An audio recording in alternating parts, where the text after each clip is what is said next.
RSS അനുകൂല സംഘടനയായ HRDSന്റെ സ്ഥാപക ചെയർമാൻ അജി കൃഷ്ണനെതിരെ പോക്സോ കേസ് പരാതി. പ്രായപൂർത്തിയാകാത്ത മകളെ പീഡിപ്പിച്ചെന്നാരോപിച്ച HRDSലെ ജീവനക്കാരനാണ് പരാതി നൽകിയത്. അജി കൃഷ്ണന്റെ അറസ്റ്റ് ദില്ലി പോലീസ് ഉടൻ രേഖപ്പെടുത്തും.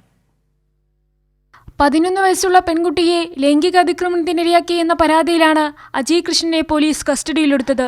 കൗൺസിലിംഗിന് വിധേയമാക്കിയപ്പോൾ 2024 നടന്ന ലൈംഗിക അതിക്രമത്തെക്കുറിച്ച് കുട്ടി കൗൺസിലറോട് തുറന്നു പറയുകയായിരുന്നുവെന്നും പരാതിയിൽ പറയുന്നു.